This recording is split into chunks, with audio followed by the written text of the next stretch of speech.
الصلاة والسلام عليك يا سيدي يا رسول الله وعلى آلك واصحابك يا سيدي يا حبيب الله. السلام علیکم ورحمۃ اللہ وبرکاتہ.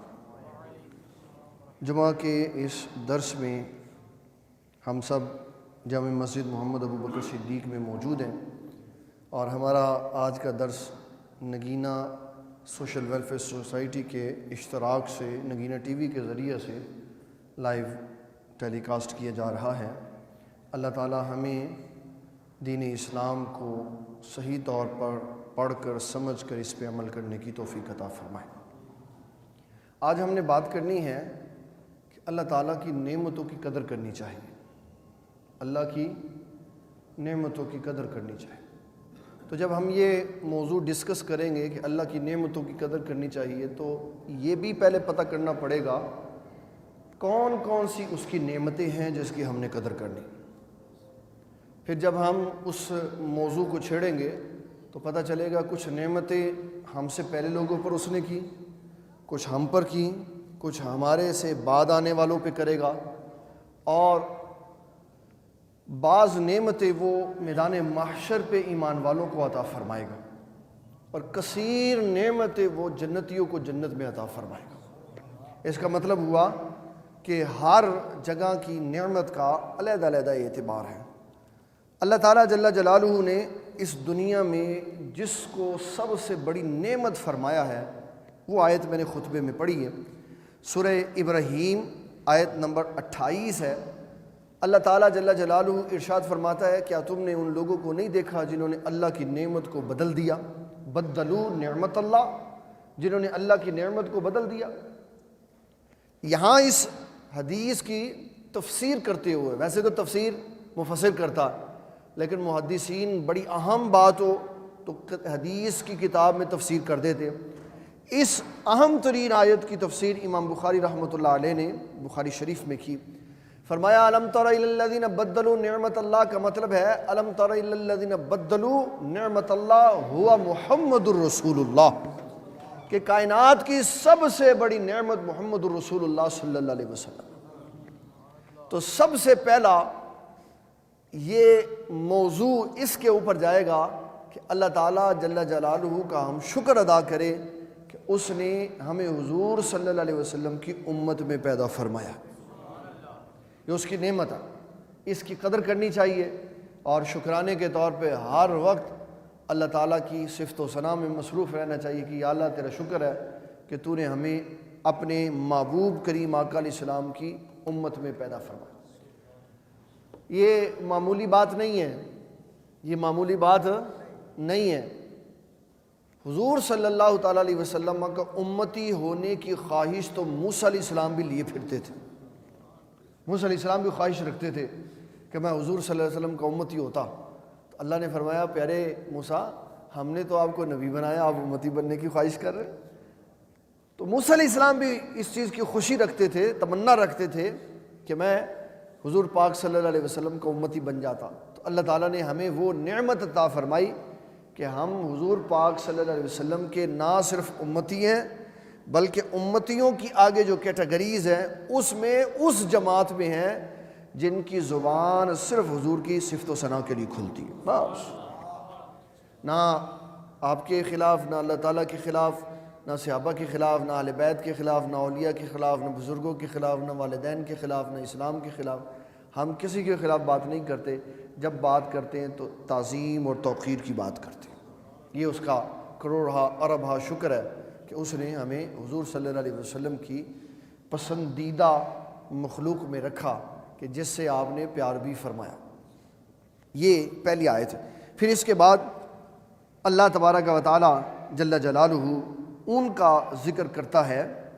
یہ سورہ آل عمران ہے اور اس کی آیت نمبر ہے 171.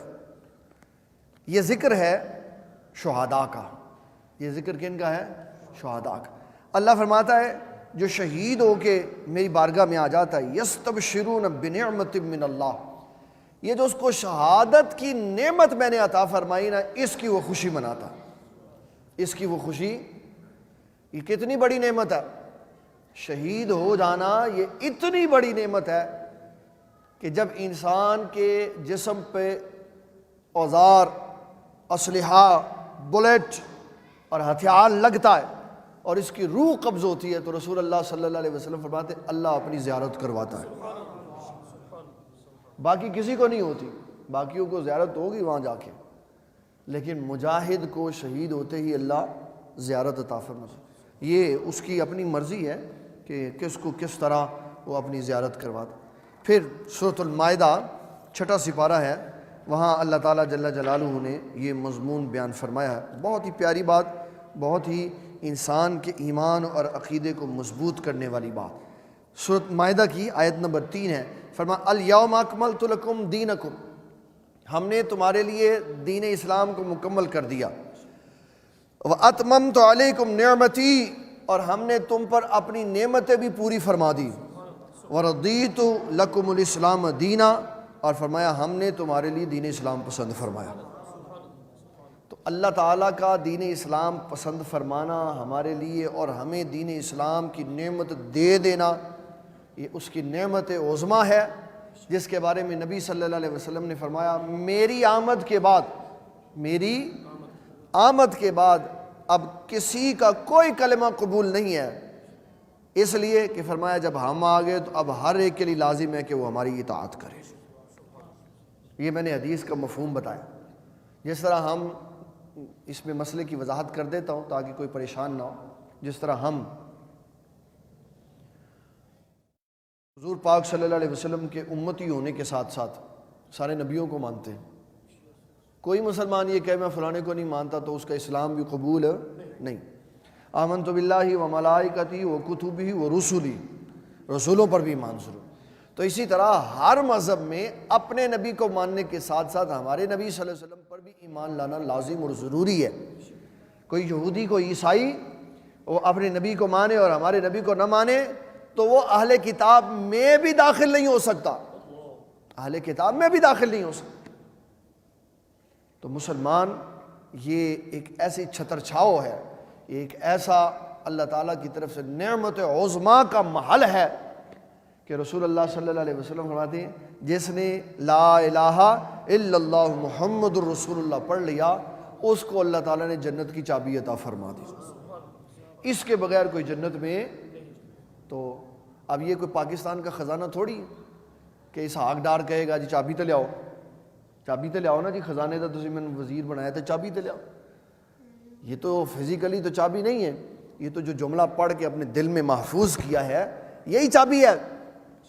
جب بندہ مومن میدان معاشر میں کھڑا ہوگا تو محشر کے اطراف سے اس کے ایمان کی گواہی دی جا رہی ہوگی، جب نامہ اعمال اس کے دائیں ہاتھ میں موجود ہوگا، نامہ اعمال میں اس کے یہ قرآن مجید ہے، اس میں سورۃ الحاقہ ہے 28ویں سپارے میں، جس میں اللہ تعالیٰ جل جلالہ نے یہ سارا منظر بیان کیا ہے۔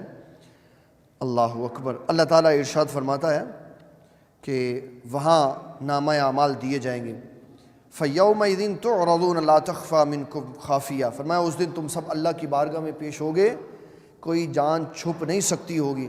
فَأَمَّا مَنْ أُوتِيَ كِتَابَهُ بِيَمِينِهِ، تو وہ جس کو اس کا اعمال نامہ دائیں ہاتھ میں دیا جائے گا، فَهُوَ فِي عِيشَةٍ رَاضِيَةٍ، فرمایا وہ وہاں چین کی زندگی گزارے گا، وہ کیا کرے گا؟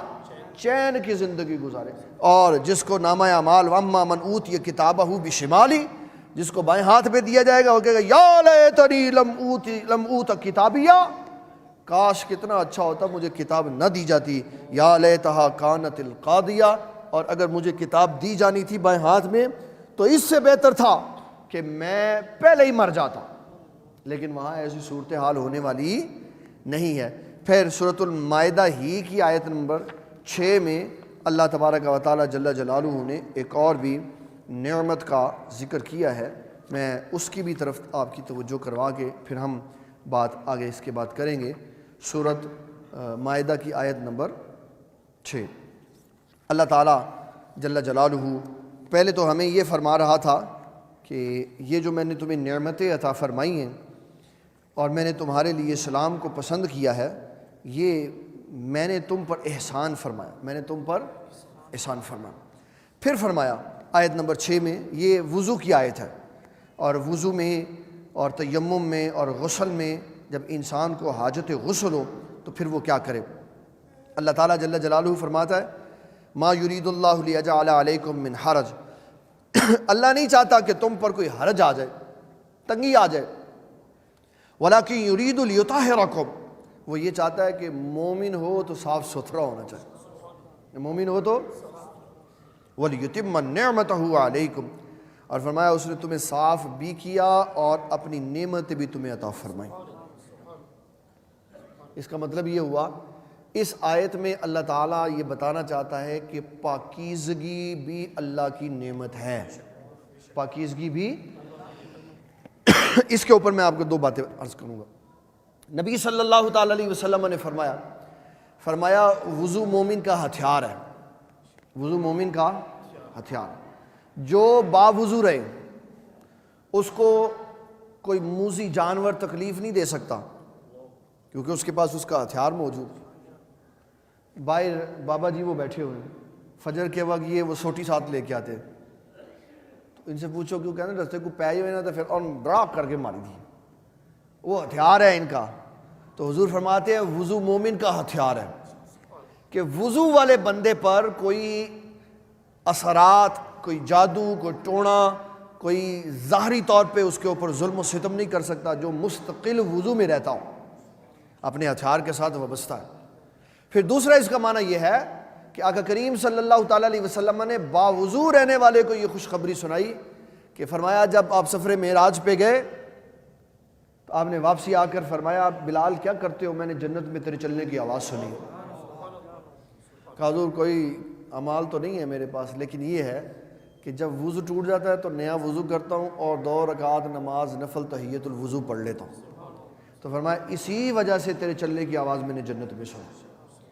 تو باوضو رہنا، پاکیزہ رہنا، یہ اللہ کی نعمتوں میں سے ایک نعمت کہ انسان صاف ستھرا ہے، اور جس نے اپنے معمول میں پاکیزگی رکھی ہے، جو اپنے کپڑے کے اوپر گندگی بھی نہیں لگنے دیتا، ایک وہ بندہ ہے، اور ایک وہ بندہ ہے جس کو پاکیزگی کا پتہ ہی کچھ نہیں، تو دونوں برابر نہیں ہیں، دونوں برابر ہیں۔ پاکیزہ کی جو عظمت، جو شان اور جو وقار اس کا ہے، وہ قیامت والے دن پتہ چلے گا۔ پھر اس کے بعد سورہ الانفال کی آیت 53 میں اللہ تعالیٰ نے ذکر فرمایا ہے، اور یہاں بھی بات سننے والی اور سمجھنے والی ہے کہ اللہ تعالیٰ جل جلالہ کیا بات ارشاد فرمایا۔ سورۃ الانفال آیت نمبر 53، اللہ تعالیٰ جل جلالہ فرماتا ہے، فرمایا ذالک بأن اللہ لم یکن مغیرا نعمتا انعمها علی قوم حتی یغیروا ما بانفسہم، فرمایا جب ہم کسی قوم کو نعمت دیتے، جب ہم کسی قوم کو نعمت دیتے تو نعمت اس وقت تک واپس نہیں دیتے جب قوم اس کو رد نہ کر دے۔ قوم اس کو رد کر دینے کا مطلب یہ ہے کہ اس کی بے قدری نہ شروع ہو جائے، فرمایا اس وقت تک ہم وہ نعمت واپس، اس کی میں ایک حدیث سے آپ کو مثال دیتا ہوں۔ آقا کریم صلی اللہ تعالیٰ علیہ وسلم آپ اسنان عقلیہ میں تشریف لائے تو آپ نے زمین پر روٹی کا ایک ٹکڑا گرا ہوا دیکھا، تو آپ نے اس کو پکڑا، صاف کیا، اور صاف کرنے کے بعد آپ نے اس کو تناول فرمایا، اور فرمایا سیدہ عائشہ صدیقہ طیبہ طاہرہ رضی اللہ تعالیٰ عنہ سے فرمایا مومنوں کی ماں، یہ رزق اللہ کی نعمت ہے، جب یہ کہیں سے ناراض ہو کے چلا جائے تو پھر واپس نہیں آتا، پھر واپس نہیں آتا، بڑا سیاپا کرنا پڑتا، یعنی محنت کرنی پڑتی ہے اس کو واپس لانے کی۔ رزق کی قدر ہے، رزق کی قدر ہے۔ پہلے زمانے ہوتے تھے، اب تو مجھے نہیں پتہ کہ شاید ہوتا ہے، ہمارے گھر میں تو نہیں ہوتا، شاید آپ کے گھر میں ہوتا ہو۔ جب رات کے کھانے فیملی اکٹھی رہتی تھی، فیملی، اب کیونکہ خواتین ویسے ہی بڑی فہم و فراست والی ہیں تو وہ پہلے پوچھ لیتی ہیں میاں جی کنی روٹی کھانی جی، وہ کہنا ایک، میاں جی تھی کنی کھانی، کہتے ایک، تھی کنی کھانی، کہنا ایک، تو 3 روٹیاں پکا لیتی، اضافی بچنے نہیں دیتی۔ تو تو پہلے کیونکہ فیملیز اکٹھی ہوتی تھی، 20 22 24 بندے ایک ہی گھر میں کھانا کھانے والے ہوتے تھے، مامے چاچے تائے سارے اکٹھے رہتے ہوتے تھے، روٹیاں بننی جناب، 2 3 خواتین نے ڈھیر لگا دینا روٹیاں، پھر سب نے پیٹ بھر کے کھانا، پھر بچ جانی۔ جب صبح ہوتی تھی انہی روٹیوں کو گھی لگا کے تو جناب وہ صبح پراٹھے کھا رہی، رات بھی استعمال ہوئی، صبح بھی استعمال ہوئی، تو رزق ضائع نہیں ہوا۔ اور اگر اب ایسی صورتحال ہو کہ رات روٹی بچ جائے تو صبح چھان بورے میں، صبح ہمارے مدرسے میں بھی ایسی ہوتی، اب پھر ہم نے اس کا طریقہ کار بدلا کہ بھئی اب آپ دسترخوان باہر لگائیں، سب بندے اتفاق سے بیٹھیں، سب کا کھانا ساتھ چلے، سب کا سالن پہنچے، پھر سب کو اتنی روٹی دے جتنی ان کو ضرورت ہے، تاکہ روٹیاں ضائع نہ ہوں۔ یہ لوگوں کے لیے جو لوگ مال دیتے ہیں اس کا ضیاع جواب دینا پڑے گا اگر مال ضائع ہو گیا۔ تو بات کرنے کا مقصد یہ ہے کہ پہلے لوگ رزق کی قدر کرتے تھے، پہلے لوگ رزق کی قدر کرتے تھے۔ پہلے گھروں میں دعوتیں ہوتی تھی نا تو بوجھ نہیں تھا ہوتا، بوجھ نہیں ہوتا تھا، ایک سالن بنا ہوا ہے، جتنے مرضی بندے آ گئے وہی کھانا کھا رہے۔ نبی صلی اللہ علیہ وسلم نے نکاح فرمایا تو آپ نے بکری کا گوشت بنایا، بکری ذبح کر کے گوشت بنایا، جو آیا ایک ہی ڈش، سنگل ڈش، کیا ہے؟ اب شادیوں میں چکن ہے، مٹن ہے، نان ہے، پلاؤ ہے، دہی ہے، رائتا ہے، سیلٹ ہے، میٹھا سیلٹ ہے، فروٹ ٹریفل ہے، فلاں ہے، لٹرم پٹرم سارا کچھ ہوتا ہے۔ اینا کھانا بچ میں کیوں؟ ہر ایک بندے کی کوشش ہوتی ہے میں ساری آئٹمیں کھاؤں۔ تو رزق کی جو نقدری اس وقت میں ہو رہی ہے شاید اس سے پہلے کبھی نہیں ہو رہی تھی۔ ہمیں چاہیے کہ ہم اپنے معاملات کو مختصر کریں، کھانا وہی ہے جو مقدر میں لکھا ہو، کھانا وہی ہے جو مقدر میں لکھا، لیکن یہ رزق شادیوں میں اگر ضائع ہوتا ہے تو اس کو اسلام صحیح طور پر مینج کر دینے کا طریقہ کار بتاتا ہے کہ آپ نے 100 افراد بلائے، کھانا بڑھ گیا، اس کو ویسٹ نہ کرو، بلکہ اس کو جا کے کسی یتیم خانے میں دے آؤ، کسی مسجد کے پڑھنے والے طلباء کو دے آؤ، کسی مدرسے میں دے آؤ، غریبوں میں تقسیم کر دو تاکہ ان کے حلق میں بھی تر نوالا اتر جائے۔ تو رزق ضائع نہیں کرنا چاہیے، رزق ضائع تو اللہ تعالیٰ فرما رہا ہے، فرمایا کہ میرے حبیب صلی اللہ علیہ وسلم آپ فرما دیجئے ذالک بان اللہ لم یکن مغیرا نعمتا انعمها علی قوم حتی یغیروا ما بانفسہم، اللہ کسی قوم کو نعمت دینے کے بعد واپس نہیں لیتا جب تک قوم اس نعمت کو ٹھکرا نہیں دیتی۔ اس کی ایک مثال یہ بھی ہے، آج ہی ہم نے اس کو پڑھا صبح مدرسے میں، بڑا خوبصورت ذکر تھا۔ قوم موسیٰ کو اللہ تعالیٰ نے من و سلوہ عطا فرمایا۔ کیا عطا فرمایا؟ من و سلوہ، یعنی آسمان سے خوان اتارا، پکا پکایا کھانا دیا۔ وہ کہنے لگے نہیں جی سانو نہیں چاہیے، ہمیں نہیں چاہیے۔ تو فرمایا بھی آپ کو کیا چاہیے؟ وہ کہنے لگے ادع لنا ربک یخرج لنا مما تنبت الارض من بقلها وقثائها وفومها وعدسها وبصلها، اللہ سے کہیں کہ ہمیں یہ پکا پکایا کھانا نہیں چاہیے، ہم چاہتے ہیں ہمیں زمین میں سے ساگ ملے۔ کیا ملے؟ ساگ۔ پھر ہم تر اور کھیرے کھائیں، پھر گیہوں کھائیں، پھر مسور کھائیں، اور نال پیاز بھی ہونا چاہیے، نال۔ اللہ چاہتا ہے ان کے منہ سے بدبوئے نہ، یہ کہتے نہیں پیاز بھی کھواؤ۔ نبی صلی اللہ علیہ وسلم پیاز پسند نہیں فرماتے، لیکن آپ نے منع نہیں فرمایا، منع نہیں فرمایا، اس لیے کہ اللہ نے جو چیز پیدا کی ہے اس کے خوبیوں والے اثرات بڑے ہوتے۔ پیاز کے اندر یہ کوالٹی ہوتی ہے کہ جو بندہ پیاز کھانے کا عادی ہے نا، جب وہ اپنا وطن بدل کے کسی اور جگہ جائے گا تو اس خوراک کے کھانے کی وجہ سے، پیاز کے کھانے کی وجہ سے، یہ جو اینٹی بایوٹک لگائی جاتی ہے کسی ملک میں جانے پر، حفاظتی انجیکشن، تو جو پیاز کھانے کا عادی ہو وہ اپنے جسمانی طور پر اتنی قوت رکھتا ہے تاکہ آب و ہوا کے بدل جانے کی وجہ سے، موسمی اثرات کے بدل جانے کی وجہ سے حالات اس کے اوپر اثر انداز نہیں ہوتے۔ لیکن آقا کریم صلی اللہ علیہ وسلم نے اس کو نہیں کھایا۔ اس کو کیوں نہیں کھایا؟ آپ صلی اللہ علیہ وسلم نے کوئی بھی ایسی شے نہیں کھائی جس کو کھانے کے بعد پھر اس کی حمق، اس کی بو آتی ہے، کیونکہ آقا کریم صلی اللہ علیہ وسلم فرمایا کرتے تھے کہ میں ان سے بھی گفتگو کرتا ہوں جنہیں تم نہیں دیکھتے۔ جو تمہیں نظر نہیں آتے، وہ اس کی بو سے پریشان ہوتے۔ اور یہ بھی ممکن نہیں ہے کہ نبی صلی اللہ علیہ وسلم پیاز کھاتے تو آپ کے منہ سے بدبو آتی، انبیاء تو ہوتے ہی نہیں ایسے، وہ تو خوشبوؤں والے ہوتے۔ لیکن تعلیم امت کے لیے فرمایا کہ جو کھائے گا اس کے منہ سے اس کا ذائقہ آئے گا۔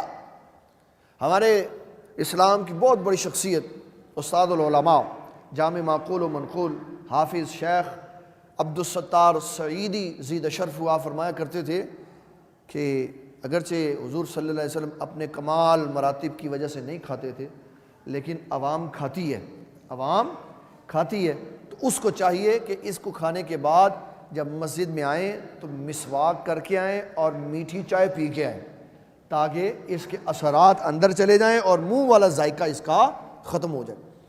اب اللہ تعالیٰ کی نعمتوں کو انہوں نے اپنی منمانی چیزوں سے بدلا، تو اللہ تعالیٰ جل مجید الکریم ارشاد فرماتا ہے اہبطوا مصرا، شہر میں اتر جاؤ، فإن لکم ما سألتم، تم نے جو مانگا وہ تمہیں وہاں پہ ملے گا، وضربت علیہم الذلہ، اور اس کے ساتھ تمہیں ذلت بھی ملے گی، کیونکہ اللہ کی نعمت کو تم نے بدل دی، اللہ کی نعمت کو تم نے بدل دی۔ پکا پکایا کھانا اترتا تھا، بہترین پکوان فرشتے بنا کے دے بھیجتے تھے۔ اب جو لوگ بناتے، ہمارا ادھر ایک پکوان تھا تو وہ کھانا بناتا ہر واری تیز، ہر واری تیز، ہر واری تیز، تو جب اس نے دیکھنا ہوں شادی کا کھانا تو پھر صحیح بنانا، اس کو کتنی دفعہ ہم نے کمپلین کی یار صحیح بنائے، وہ ٹس سے مس نہیں ہوتا، وہ کہتا کوئی نہیں، لوگوں نے کھانا، یہ دیانتداری نہیں ہے۔ آپ پیسے لیتے ہیں تو آپ صحیح چیز بنا کے دیں، لیکن پکوان کے ٹیسٹ میں فرق آ جاتا ہے، تو جو فرشتے تیار کر کے لائے، جو اللہ نے بھیجا خود ریڈی میڈ، اس کے اندر ذائقہ نئے سے نیا خوبصورت ذائقہ، نئے سے، لیکن ان کو مفت کی شے نہیں پچی، انہوں نے کہا کہ نہیں ہم نے یہ نہیں کھانا، تو نعمت بدل دی، منو سلوہ بند ہو گئی۔ منو سلوہ اگر وہ کھاتے رہتے، اس کے اوپر انحصار کرتے، تو جنت کی شے تو قیامت تک چلتی رہتی، جنت کی شے۔ 92 پہ ہمارا ایک پروگرام تھا، تو وہاں حضرت سیدنا ابو ہریرہ رضی اللہ تعالیٰ عنہ کا ذکر ہوا۔ ان کو حضور پاک صلی اللہ علیہ وسلم نے ایک تھیلی دی تھی، ایک تھیلی دی تھی، انہوں نے عرض کی حضور مجھے بھوک لگ جاتی ہے تو کوئی نعمت عطا فرما دیں، تو آپ نے ایک تھیلی دی، فرمایا اس کو ایسے اوندا کر کے جھاڑنا نہیں ہے، اس کو اوندا کر کے، صرف ابو ہریرہ کو نہیں دی، کئیوں کو آپ نے ایسی چیزیں عطا فرمائی۔ ایک خاتون کہنے لگی حضور میرے گھر سے گھی ختم ہو جاتا، تو آپ نے اس کو لوہے کی ڈبی دی، فرمایا یہ گھر میں رکھ لو، ایسے کر کے نہیں اس کو جھاڑنا نہیں، تھوڑا سا جتنا چاہیے اتنا تھوڑا سا موڑ لو تو گھی نکل آئے گا۔ کتنے سال وہ چھوٹی سی ڈبی سے گھی لیتی رہی۔ ابو ہریرہ رضی اللہ تعالیٰ عنہ نے، میں یہ ان کی بات بتانے لگا، ان پروفیسر صاحب کی، وہ کہنے لگے کہ ابو ہریرہ رضی اللہ تعالیٰ عنہ کی جو یہ تھیلی تھی، حضور پاک صلی اللہ علیہ وسلم کا سارا زمانہ چلی، پھر یہ نہیں اکیلے کھاتے تھے، 8-10 بندے آئے، انہوں نے کہا لیا ابو کھجورا کٹ کے دے، تو ایسے ہاتھ مارنا تو ساروں کو کھلا دینی۔ ایک اندازے کے مطابق 27.5 من کھجوریں اس کے اندر سے نکلی۔ کتنی؟ 27.5 من کھجوریں چھوٹی سی تھیلی کے اندر سے نکلی، اور کہا یہ جنتی شے کا وصف ہے، جہاں سے نکالو نیچے سے نیا دانہ پھر پیدا ہو جاتا، یہ نعمت ہے اللہ کی۔ تو حضرت ابو ہریرہ رضی اللہ عنہ فرماتے ہیں یہ اس دن ضائع ہوئی جس دن حضرت عثمان غنی کو شہید کیا گیا۔ فرمایا 2 صدمے آئے، ایک عثمان غنی شہید ہوئے، دوسرا یہ تھیلی کوئی چرا کے لے گیا، تھیلی کوئی چرا کے لے۔ تو یہ اللہ تعالیٰ کی نعمتیں ہیں۔ 63 نعمتوں کا اللہ نے قرآن مجید میں ذکر کیا۔ کتنی نعمتوں کا؟ 63، اور 140 کے قریب احادیث میں نعمتوں کا ذکر ہے جو اللہ تعالیٰ نے بندوں کو عطا فرمائی۔ اس کے علاوہ رب کائنات جل جلالہ کا یہ اعلان ہے، اس کے علاوہ رب کائنات جل جلالہ کا یہ اعلان ہے، وَإِن تَعُدُّوا نِعْمَةَ اللَّهِ لَا تُحْصُوهَا، فرمایا اگر میری نعمتوں کو گننا چاہو تو گن نہیں سکتے۔ ہر شے میں اس نے ہمیں کتنی نعمتیں عطا فرمائی۔ آج کے اس گزرتے ہوئے سال کے ساتھ، گزرتے ہوئے، اس کو کہتے ہیں قمری سال، اس کو کیا کہتے ہیں؟ قمری سال۔ بعض ہماری عبادات سورج کے ساتھ وابستہ ہے، بعض ہماری عبادات چاند کے ساتھ وابستہ ہے۔ روزے کی فرضیت کا تعلق چاند کے ساتھ ہے، روزے کی فرضیت کا تعلق چاند کے ساتھ ہے، لیکن ادائے روزہ کا تعلق سورج کے ساتھ، ادائے روزہ کا تعلق سورج کے ساتھ، تکمیل فرض کا تعلق سورج کے ساتھ۔ چاند نکلا تو روزے فرض ہو گئے، لیکن جب پھٹے گی تو روزہ شروع ہوگا، اور جب سورج غروب ہوگا تو روزہ ختم ہو جائے گا۔ تو قمری سال بھی ہمارا اور شمسی سال بھی ہمارا۔ اللہ تعالیٰ فرماتا ہے ان عدت الشہور عند اللہ 12 شہرا فی کتاب اللہ یوم خلق السماوات والارض منها 4 حرم۔ فرمایا میں نے ابتدائے خلق میں یہ لکھ دیا تھا کہ مہینے میں نے 12 ہی بنائے ہو، مہینے 12 ہی بنائے ہو۔ تو جو انگریزی سال ہے، قمری سال ہے، وہ ختم ہو جائے گا کل، آج رات کو 12 بجے، پھر بڑی آتش بازی ہوگی، لاکھوں کروڑوں کی شرابیں چلیں گی، اور ہزاروں کروڑوں اربوں کھربوں کی آتش بازی ہوگی۔ کسے لبرل نو آج غریب کوئی نہیں یاد آئے گا، آج کسے بے شرم نو کوئی غریب یاد نہیں آئے گا، آج کوئی نہیں یہ کہے گا یار یہ پیسہ ضائع ہو رہا ہے، یہ کسی غریب کے گھر راشن پہنچا دو۔ لیکن جس دن ربیع الاول شریف دیا بتیاں لگن گیاں تے بتیاں انہوں چبن گیاں، پیسہ ضائع ہو، پیسہ ضائع ہو گیا، پیسہ ضائع ہو گیا۔ آج کسی کو پیسہ ضائع ہوتا پوری دنیا میں نظر نہیں آئے گا۔ جو اپنی خواہش نفس کے لیے کیا وہ ضائع کر دیا، اور جو حضور صلی اللہ علیہ وسلم کی محبت میں لگایا وہ تمہیں ضائع ہوتا وہ نظر آ۔ دیکھ لینا آج پورا میڈیا سوشل دیکھنا، کوئی ربیع الاول کی تکلیف والا مریض آج نہیں نظر آئے گا۔ جس کو ربیع الاول کی بتیوں پہ تکلیف ہوتی ہے نا، اس کو آج کوئی تکلیف نہیں ہوگی، ہو گیا نہیں نہیں نہیں کوئی گال نہیں، نیا سال ہے، جشن ہو رہا ہے جی، شراب چل رہی ہے جی، جناب فلاں ہے جی تو فلاں ہے جی تو فلاں ہے، یہ ہے تو وہ ہے۔ اس کا مطلب ہے موم بتیوں سے اور وہ جو الیکٹرک لائٹس ہیں ان کے ساتھ پرابلم نہیں ہے، پرابلم عقیدے اور نظریے کے ساتھ ہے، پرابلم رسول اللہ کے ساتھ ہے۔ کیسا مسلمان ہے تو، یہ ساری نعمتیں تجھے حضور کے صدقے میں ملی۔ کس کے صدقے میں؟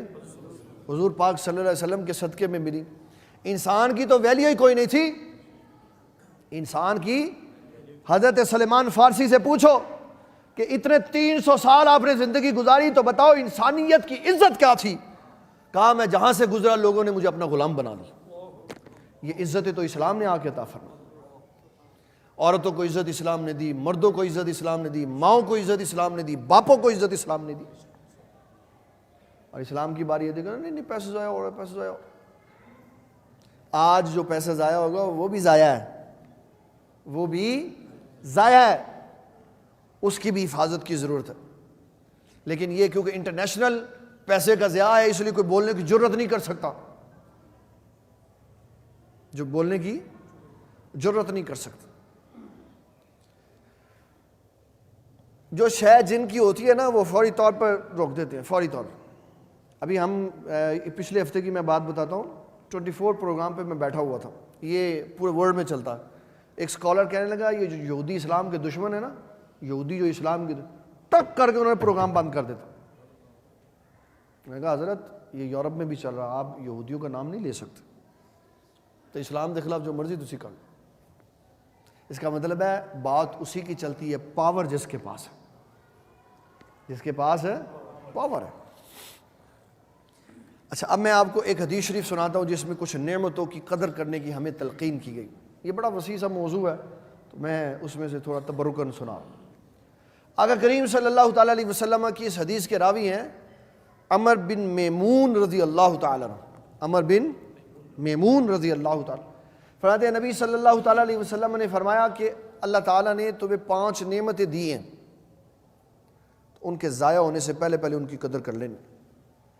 کہا کیا نعمت دی؟ فرمایا جوانی ایک نعمت دی، جوانی ایک نعمت دی ہے۔ بوڑھا وہ کام نہیں کر سکتا جو جوان کر سکتا، بوڑھا وہ کام نہیں کر سکتا جو جوان کر سکتا۔ تو فرمایا بوڑھے ہونے سے پہلے جوانی کی نعمت کی قدر کرو، اس سے پہلے کہ وقت بیت جائے، پھر بعد میں گوڈے نہیں توڑ دے جی، لک نہیں سیدھا ہوتا جی، یہ بالآخر ہونا ہے، یہ بالآخر بچ نہیں سکتے اس سے۔ حدیث شریف ہے مشکات شریف کی کتاب الجنائز کی، نبی صلی اللہ علیہ وسلم نے فرمایا بندے کے ارد گرد 99 بیماریاں رہتی ہیں۔ کتنی؟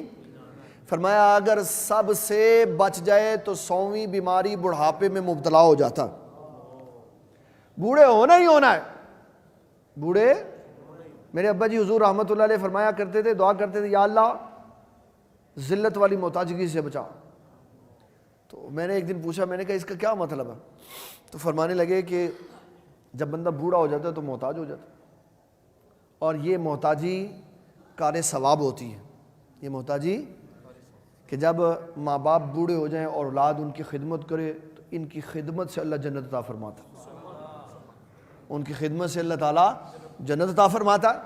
تو فرمایا یہ محتاجی کار ثواب ہے. ذلت والی محتاجگی کا معنی یہ ہوتا ہے کہ انسان بوڑھا ہو اور اس کی خدمت کرنے والا کوئی موجود ہے. بڑھاپا بھی آ گیا, بندہ بھی کوئی موجود نہیں, تنے تنہا پڑا ہوا, کوئی پانی کو گھونٹ پلانے والا نہیں. کہا اس سے اللہ کی پناہ مانگی جاتی. اس عمر سے الی ارذل العمر لکی لا یعلم بعد علم شیئا, اس عمر سے پناہ مانگی جاتی ہے جس میں انسان ساری دنیا کا علم سیکھنے کے بعد بالکل 0 پوائنٹ پہ کھڑا ہو جائے. سامنے کھڑے آدمی کی شکل بھی بھول جاتی ہے, نام بھی بھول جاتا ہے, یہ بھی بھول جاتا ہے یہ میرا کیا لگتا ہے. اس کو کہتے ہیں ذلت والی موت. بوڑھے ہونے سے پہلے جوانی کی قدر کرو. اس کا مطلب یہ ہے کہ جوانی میں عبادت کرو. جوانی میں کہ جب جوانی میں کھڑے ہو کے عبادت کرو گے, اعضاء کی مضبوطی کے ساتھ عبادت کرو گے. بوڑھے ہو جاؤ گے, کھڑے ہو کے نہیں کر سکتے تو بیٹھ کے کر لینا, بیٹھ کے نہیں کر سکتے تو لیٹ کے کر لینا, لیٹ کے نہیں کر سکتے تو اشارے سے کر لینا. تو بتایا لوگوں, اسلام اتنا ہمدرد ہے.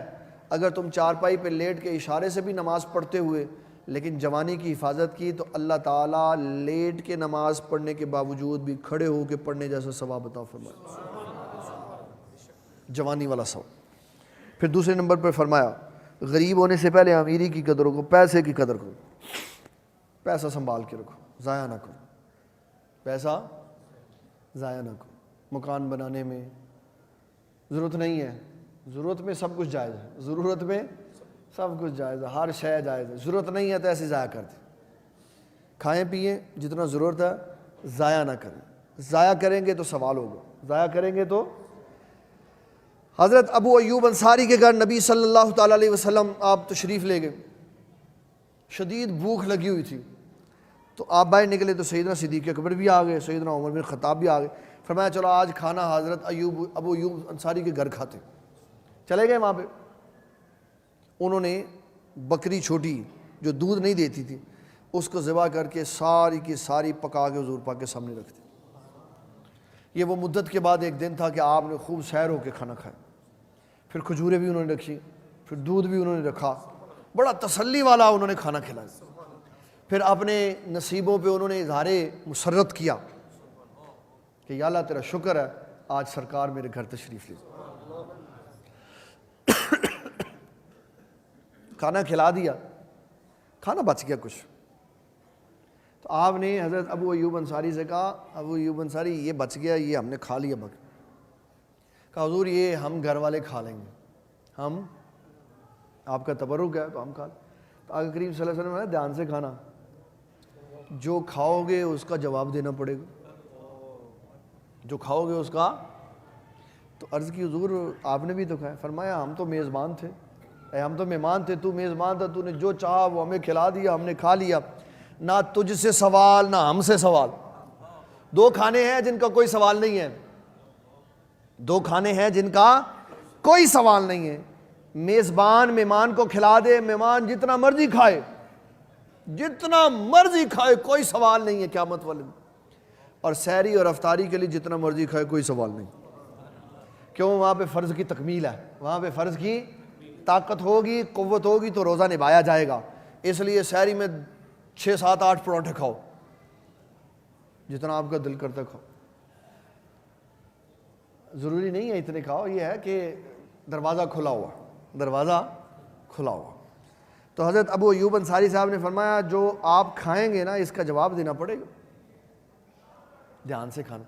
تو میرے والد گرامی رحمۃ اللہ علیہ کا یہ معمول ہوتا تھا. آپ نے ساری زندگی ایسے ہمارے ساتھ حسن سلوک کیا اور پھر بتا بھی دیا. خود نہیں کہتے تھے کہ میں نے یہ شے کھانی ہے, تو ہم سے پوچھتے تھے پتر وہ فلانی شے کھانا تھا, دل نہیں کر رہا, وہ شے فلانی کھانا تھا, دل نہیں کر رہا. جی کر رہا جی, اچھا پھر چلو لے کے آؤ.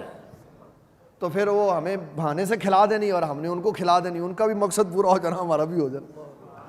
اس سے بھی جواب نہیں ہے، اس سے بھی جواب نہیں ہے۔ جو مال آپ اپنے بچوں پہ خرچ کریں گے وہ اللہ تعالیٰ کی نعمتوں کا خرچ کرنا قیامت والے دن اس کا جواب نہیں، بالکل کوئی جواب نہیں۔ وہ آپ نعمتیں لوٹا رہے ہیں، صدقہ کر رہے ہیں، یہ وہ والا صدقہ نہیں ہے جو غریب کے لیے ہوتا۔ باپ کا اپنی اولاد پہ مال کا صرف کرنا یہ بھی صدقہ ہوتا۔ صدقے کا مطلب ہے اللہ کی راہ میں دے دینا۔ جو بچوں کو کھلایا یہ بھی اس نے اللہ کی راہ میں دے دی، یہ بھی اللہ کی راہ میں۔ تو تیسرے نمبر پر فرمایا فقیر بیمار ہونے سے پہلے صحت کی قدر کرنا، بیمار ہونے سے پہلے صحت کی قدر۔ صحت بہت بڑی نعمت، صحت، پیسہ ہو صحت نہ ہو تو پیسے سے علاج تو ہو سکتا ہے لیکن کسی شے کا لطف کوئی نہیں ہے۔ صحت مند آدمی ہے اور اللہ تعالیٰ جل جلالہ کی نعمتیں اس کے پاس ہیں تو وہ یہ سمجھے کہ اللہ نے اس کو اپنی نعمتوں کا خزانہ دی۔ اس میں ایک توجہ کے لیے آخری بات بتانے لگا، توجہ کے لیے آقا کریم صلی اللہ تعالیٰ علیہ وسلم نے معیار بتایا کیا ہے۔ میں نے اپنی زندگی میں پلان بنایا ہوا ہے، میں مثال دے رہا ہوں، ایسا نہیں میں نے بنایا ہوا، ایسے مثال دے رہا ہوں کہ جب میں 20 سال گزریں گے نا تو میرے پاس اتنا پیسہ جمع ہو جائے گا، اس سے پھر میں نے یہ کچھ کرنا ہے، یہ کرنا ہے۔ یہ بڑے لمبے چوڑے لوگوں کے پلان ہوتے ہیں۔ یہ ان پلانوں میں سے ایک پلان کا حصہ یہ ہوتا ہے انشورنس، کہ ایسے کر لو گے تو یہ ہو جائے گا، تو پھر یہ کرو گے تو اتنے پیسے آ جائیں گے۔ یہ لمبی چوڑی پلاننگ جو ہے، آقا کریم صلی اللہ علیہ وسلم نے فرمایا جس بندے کو اللہ تعالیٰ نے جسمانی معذوری نہیں دی، جسمانی معذوری نہیں دی، کان سر سے لے کے پیر تک اس کے سارے اعضاء درست ہیں، اور صبح سو کے اٹھا کرنے کے لیے اس کے سامنے ناشتہ موجود ہے۔ کیا موجود ہے؟ ناشتہ، دوپہر کا کھانا نہیں، رات کی بات نہیں، اگلے دن اور تیسرے دن اور چوتھے دن کی بات نہیں، فرمایا صرف ناشتہ موجود ہے۔ تو رسول اللہ صلی اللہ علیہ وسلم ارشاد فرماتے ہیں وہ یقین کرے کہ اللہ تعالیٰ نے دنیا جہاں کی نعمت عطا فرما دی، دنیا جہاں کی نعمت عطا فرما۔ سلطان محمود غزنوی کے بارے میں یہ آتی ہے بات، اس نے ایک بندے کا سوال سنا، وہ کہنے لگا میں نے نا اپنے گھر میں غلہ رکھا ہوا، تو وہ سال کے 355 دن ہوتے ہیں اسلامی، تو وہ 350 دن کا ہے، 5 دن کا نہیں ہے، تو ایسا کر 5 دن کا مجھے غلہ دے دے تاکہ میں کھانے کی طرف سے فکر ختم کر کے عبادت کروں۔ سلطان محمود غزنوی نے دیا ایک اونٹ اس کو، فرمایا جا لے جا، یہ فلانے علاقے میں ایک بندہ ہے محتاج، یہ اس کو دکھانا تھا، منظر دکھانا تھا، کہا ادھر لے جا، اس کو جا کے کہا کہ بادشاہ نے بھی بھیجا۔ وہاں جا کے دیا تو کہنے لگا لے جاؤ، میرے پاس 1 مہینے کا راشن پڑا ہو، 1 مہینے کا راشن میرے پاس پڑا۔ پھر واپس آیا، پھر ادھر بھیجا، کہا اس کو دے آؤ، وہ کہنے لگا نہیں مجھے ضرورت نہیں ہے، میرے پاس ہفتے کا راشن پڑا ہوا۔ پھر تیسرے کے پاس بھیجا، اس نے بھی واپس بھیج دیا یہ کہہ کر کہ میرے پاس شام کا کھانا موجود ہے۔ پھر اس نے اپنے آپ کو سمجھایا اور شرم کر، اس کے پاس شام کا آیا، اسے نے کل کے لیے بھروسہ نہیں کیا، کل پہ بھی اللہ کی ذات پہ بھروسہ کیا کہ جس رب نے آج کھانا دیا ہے وہ کل بھی دے دے گا، اور تو 350 کا دن کا تیرے پاس راشن پڑا اور تو لالچیوں کی طرح بھی مانگتا پھر۔ کھانے کا جو ذمہ ہے یہ کس کا ہے؟ رزق اللہ تعالیٰ کی طرف سے آتا ہے، اس کی نعمت ہوتی ہے، اس کی قدر کرنی چاہیے۔ جب یہ ضائع ہو کے ناراض ہو کے واپس چلا جاتا ہے پھر واپس اللہ تعالیٰ دین اسلام کا فہم عطا فرمائے۔